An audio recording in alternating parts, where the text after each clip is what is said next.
In Romans chapters 2 and 3, Paul is not always speaking in his own voice. There are times when he is engaging an imaginary dialogue partner, an interlocutor, in a convention that is known as diatribe. In this video, we're going to look at Paul's diatribes in Romans chapters 2 and 3 and present a little bit of information on the form of diatribes. What we're going to see in our materials this week is that there are different takes on whom Paul is engaging at different points in these chapters. It may be the same person throughout all of Romans chapter 2 and chapter 3, or it may be several different figures, several different persons' voices coming in at different points in the chapters.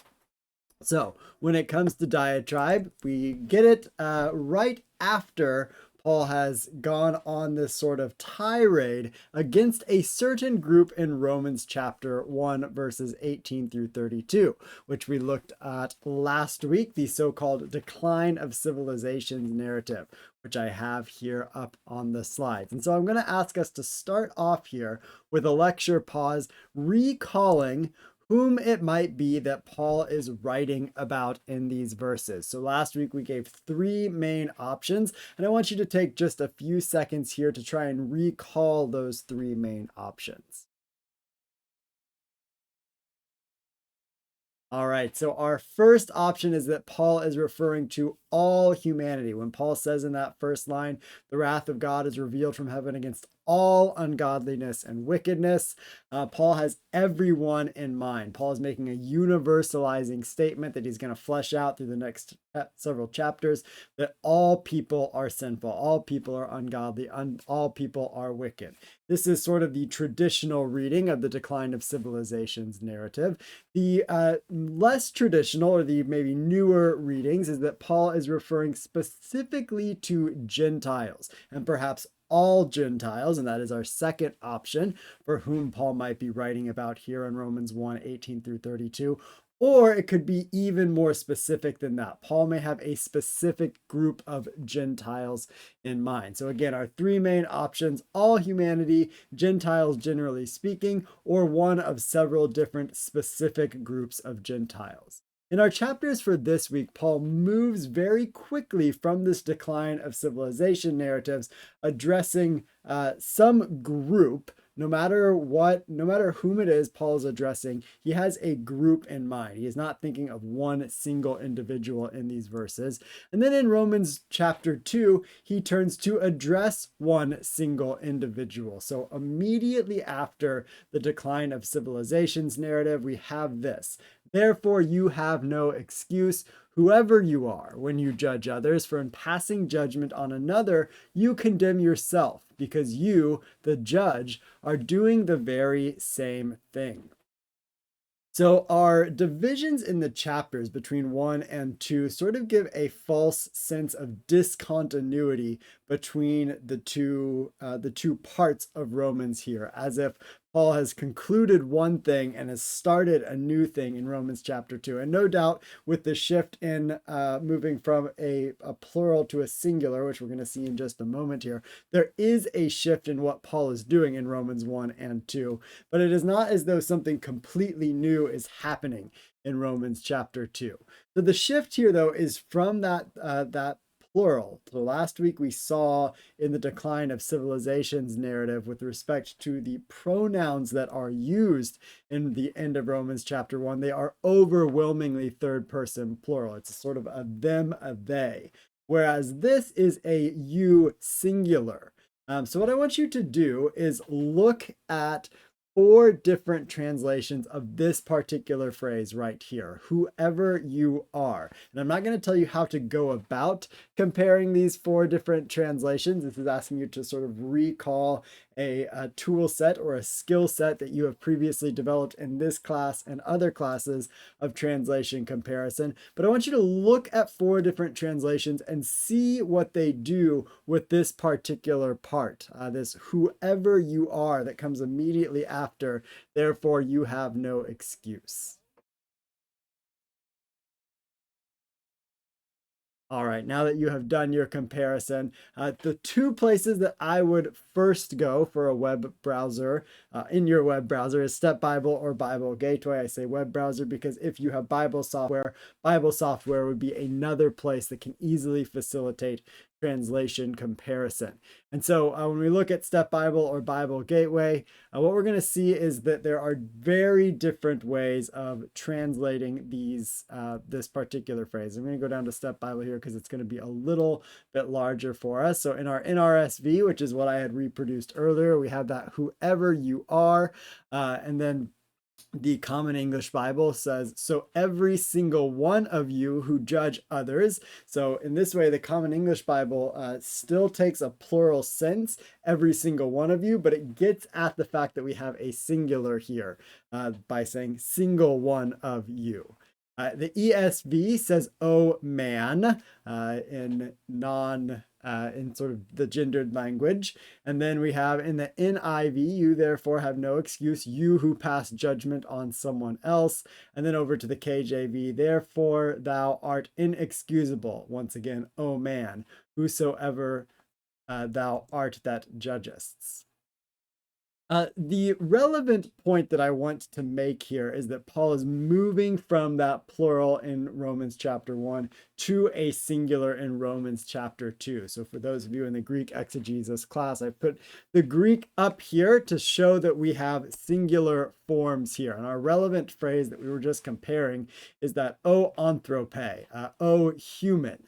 So this is not the gendered term for a specifically male person, but the general term for a human, but in the singular form. And the same thing with pas ha krinon, everyone who is judging, or everyone who is a judge, or who is the judge. That pas, that ha, and that krinon are all singular forms there. So Paul is very much thinking of a single individual, a single entity when he turns from the plural in Romans 1:18 through 32 to Romans 2, where he's going to use second person singular forms to start it out and then continue on through it. And also that second person singular is also appears immediately before that highlighted part, that a, the third word in is the second person singular of the to be verb. You are, therefore you are inexcused.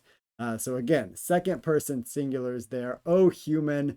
So it's not a y'all, whereas throughout most of Romans, most of the second person plural, the second persons, usually when you see a you in English translation in Romans, it usually is in fact a you all. Paul is thinking about all of the Roman audience that he is writing to. But there are occasions where Paul in Romans jumps into a second person singular. Same thing here with this bit on ha krinon, the one judging. So we have second person singular shift here. And the idea is that Paul in 2:1 is turning to address an individual. And this individual is addressed from 2:1 to throughout 3:20, but it's an open question whether it is one single individual. So Paul sort of turns to an individual in 2:1 and then continues this address to this individual, primarily in 2:1 through 16. Paul is talking at the individual. They sort of chime in every so often, but mostly talking at them. And then in 2:17 through 24, we seem to get a further identification of this individual that Paul first addresses at 2:1, or another different individual that's going to run through sort of the remainder of 2 and maybe even the remainder of 3. And different commentators are going to sort of construe this differently, whom Paul is addressing at different points. But in Romans 2:17 through 24, Paul is a little bit more explicit about the identity of this person. It is someone who calls themselves a Jew and then does these particular things.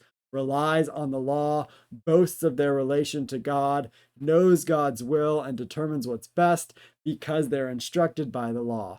They are sure, they claim to be a guide to the blind, a light to those who are in darkness. They claim to be a corrector of the foolish, a teacher of children, and they have in themselves the embodiment of truth and wisdom. You, and again singular there, then you then that teach others, again something about this individual, will you not teach yourself? And then Paul's going to go on and sort of continue asking this person these rhetorical questions.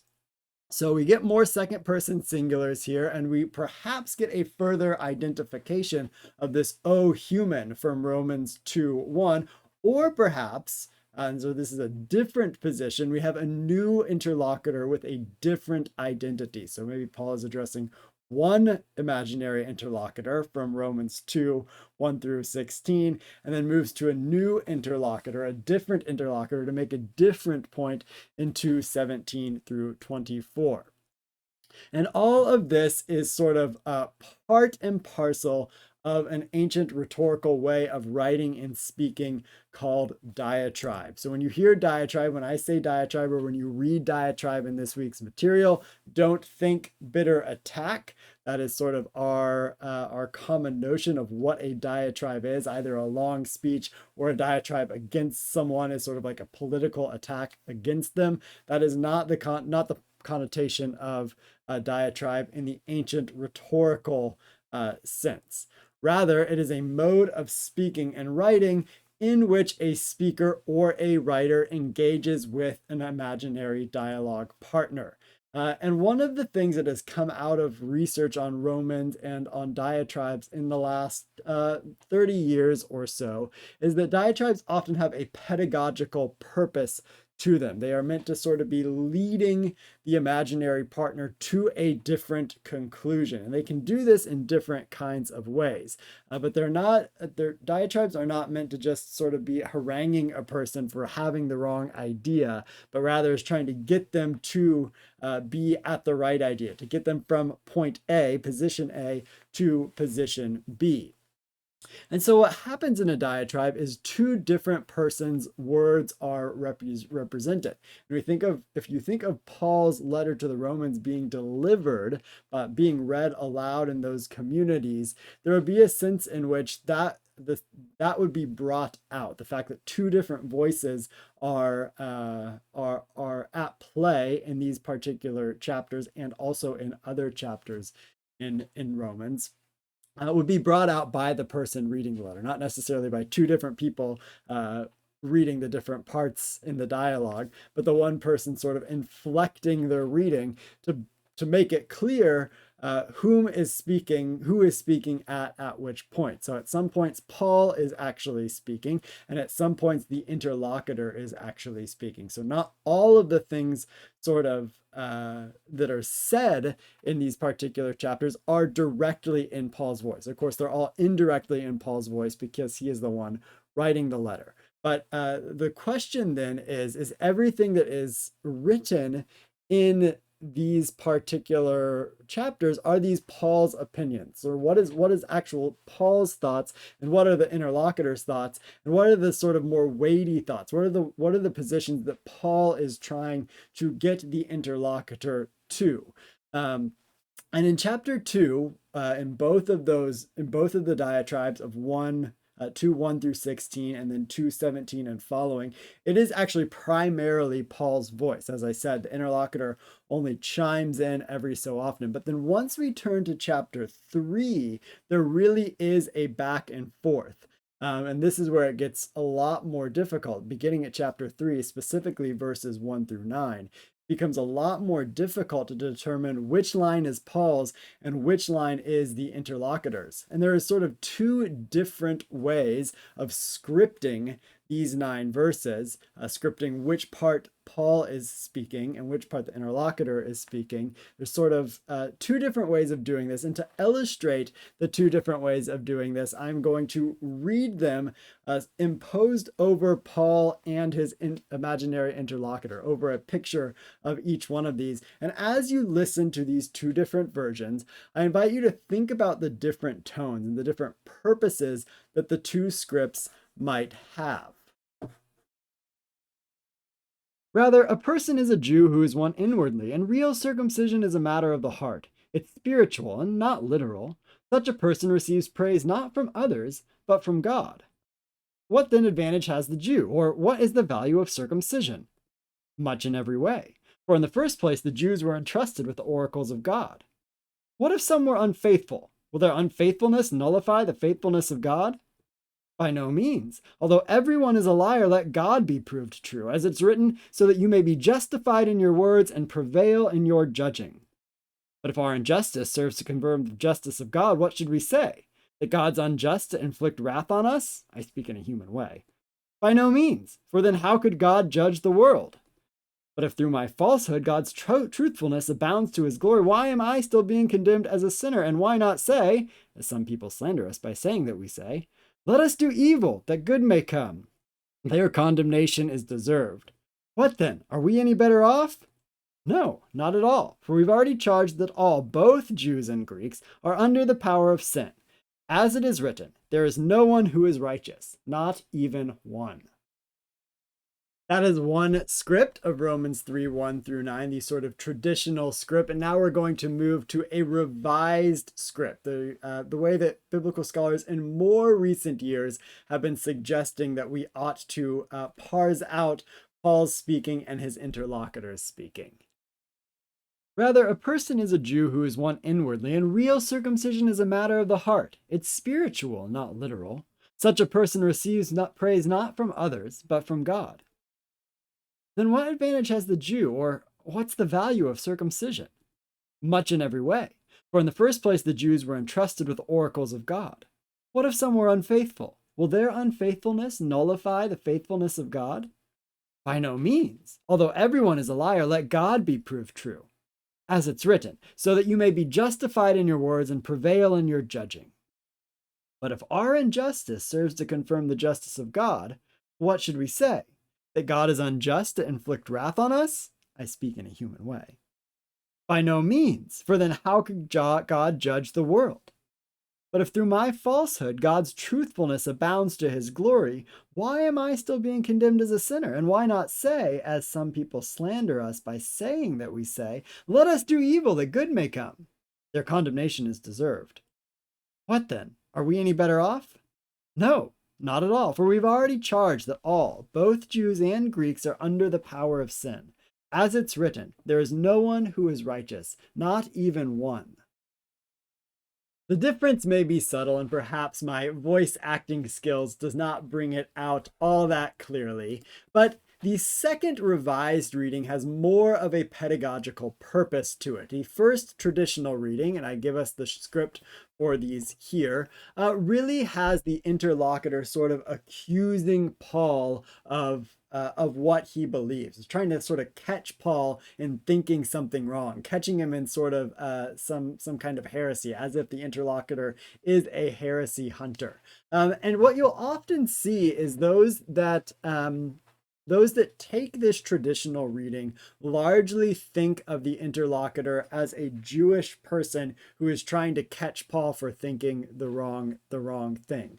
Whereas those who hold to the revised reading see the pedagogical purpose, or they emphasize the pedagogical purpose of the diatribe, and it's as though Paul is trying to lead this interlocutor to a different position. That there's not sort of as much of an antagonistic relationship between Paul and the interlocutor in this revised reading, this revised script, as there is in the traditional script for the interlocutor. So usually, or very often, those who hold to this revised reading sort of think of Paul's interlocutor oftentimes less in sort of stereotypically Jewish terms, that sometimes they will suggest it as a Gentile figure who claims to be a Jew, who calls himself a Jew. We'll see this with Rafael Rodriguez's position this week in the reading. So the revised reading, all that to say, is sort of takes a less stereotypically Jew-Gentile divide to the first few chapters of of Romans. And so what we're going to do this week, or one of the things that we are going to do this week, is sort of map out the different options about whom Paul is addressing or speaking about and dialoguing with in this section of Romans, of really starting at 1:18 through 32. 1:18 through 32 is not a diatribe, it is a decline of civilizations narrative. But then Paul moves into a diatribe, or maybe multiple diatribes, in chapters 2 and 3, beginning at 2:1 and really extending all the way through 3:20. So I'm going to sort of lay out our various options in general categories to close out this video, of whom Paul might be dialoguing with in the different portions. And your task for this week, or one of your tasks for this week, is to sort of map out these different options and which option you find to be most plausible, sort of which arguments you find to be most plausible amongst the different commentators for this week who hold different positions about whom Paul is dialoguing with in these verses. So when it comes to 1:18 through 32, as we addressed last week, and as you recall at the beginning of this video, we have three main options. Paul is either addressing or referring to all of humanity, to Gentiles in general, or to a specific subset of Gentiles. When it comes to 2:1 through 16, our four sort of main categories are going to be a sort of a caricature of Judaism, a caricature of Gentiles, so just a general Jew, or a general Gentile, or it may be a Jew with a specific identity, or a Gentile with a specific identity. And we really get more information about that identity in 2:17 through 29.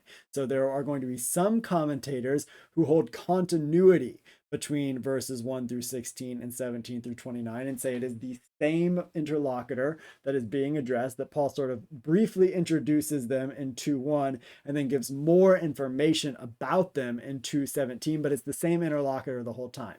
Others are going to say we have different interlocutors, two different persons, two different imaginary dialogue partners in verses 1 through 16 and verses 17 through 29. And then most commentators are probably going to see some continuity between the imaginary dialogue partner in the end of 2 and into 3, but you may see some variation in your commentators as well. So for all three, the last three, these are our general categories. Judaism generally, or a stereotypical Jew or a stereotypical Gentile.